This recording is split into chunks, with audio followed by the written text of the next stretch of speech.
I know I don't post consistently, but like, I promise one day I'll have a schedule. Why the fuck you lying? Ciao. Anyway, so there was one photo that struck a memory with me that was like, I have not thought about this in so long, because low-key this story time is like tea. Oh my god, my cat distracted me.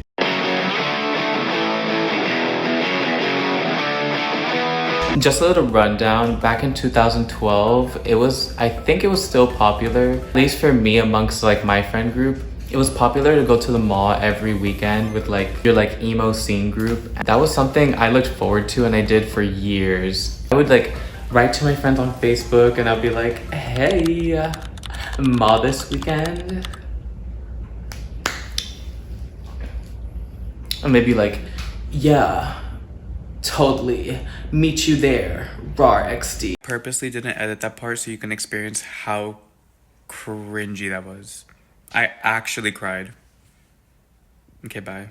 They wouldn't say the rar XD part, or would they?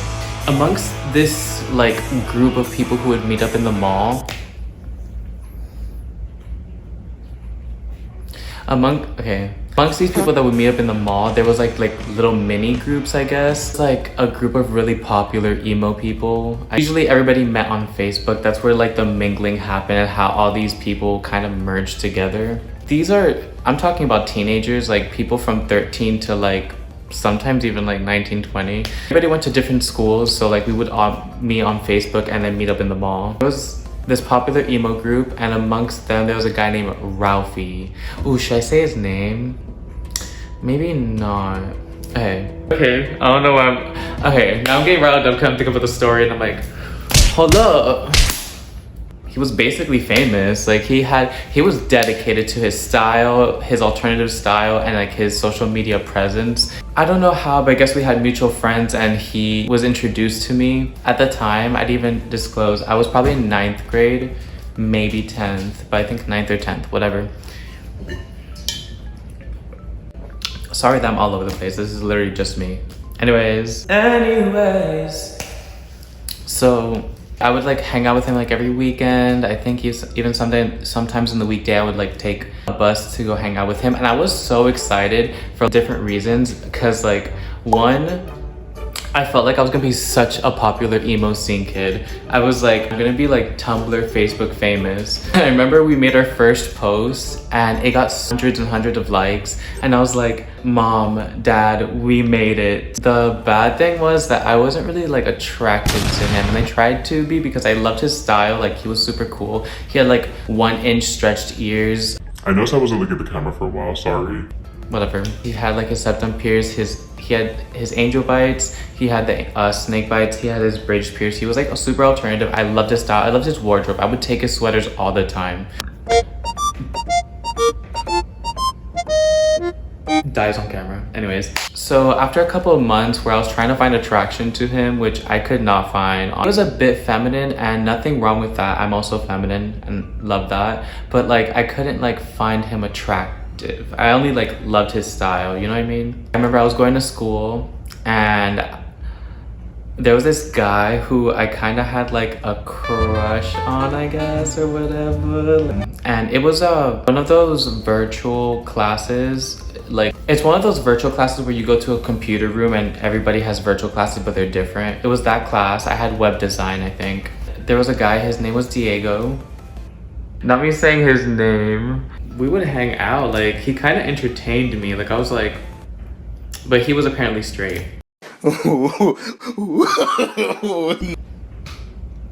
One day I grabbed his phone, it was an iPhone, and I went to the notes and I was like, let me see your phone. So I went to his notes and I put like, I have a crush on you, or I think you're cute or something, and I gave it back to him. Like I didn't close the app is the problem. I didn't freaking close the app. I literally just like swiped up, I guess, and I handed it back.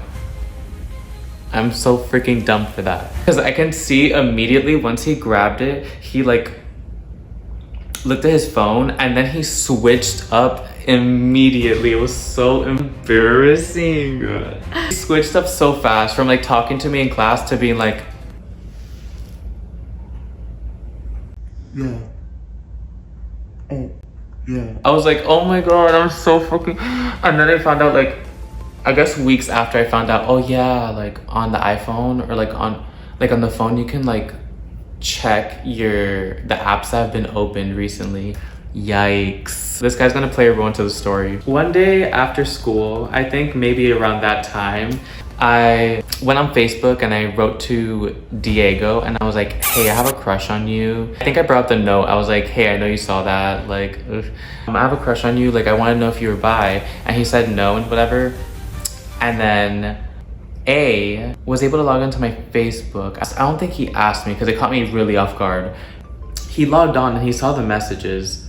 Oh my god, I don't remember if he texted me or called me, but I remember him telling me off and me being so scared of him. I think it was by messages. I'm pretty sure it was by messages. He was like, I'm gonna beat your ass when I see you. Like, and what's terrifying is that like our like emo scene group that we had on Facebook, we would meet up every single weekend, and I did not want that to be taken away from me because I looked forward to it so bad. I was like terrified because it felt like going to school basically. Like I knew I was gonna see this person. He said he was gonna beat my ass when he sees me because I freaking technically cheated, I guess, and I don't condone that. Like what I did was so messed up, and I still was in a relationship with him, and that is not okay to like, you know, message somebody like that. I 100% take the fault, and I totally get where he's coming from. It's so messed up. This guy went to my school, so I was like, and he went to a school not too far, but it was a bit away. Like I only saw him every weekend. Just the idea of having somebody who's like around me like 5 days a week in my class, it just sounded better. But anyways, after all the threats, the weekend comes around and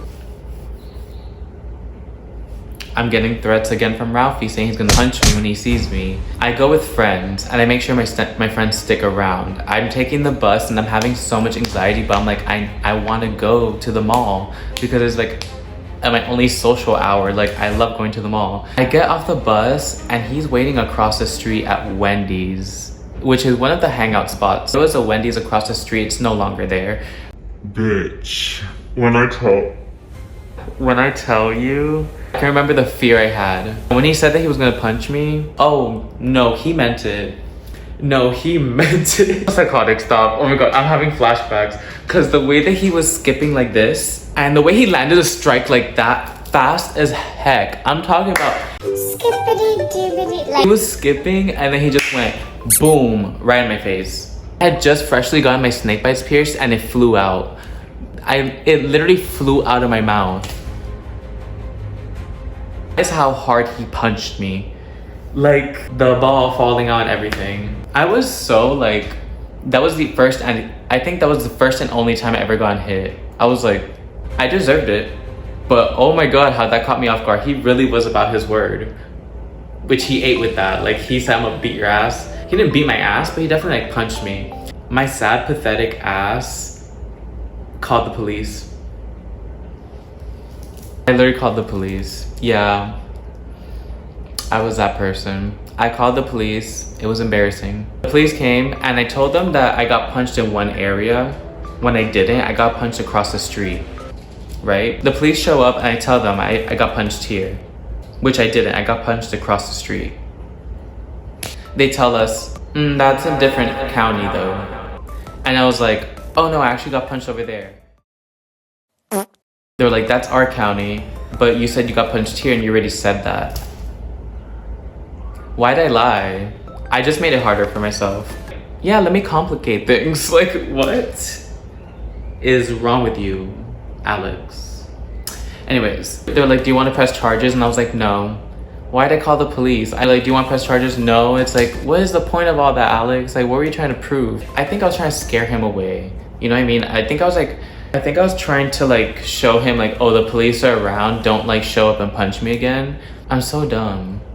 Like, I was so dramatic. I'm still dramatic and mentally ill, but I really did not know how to handle that at all.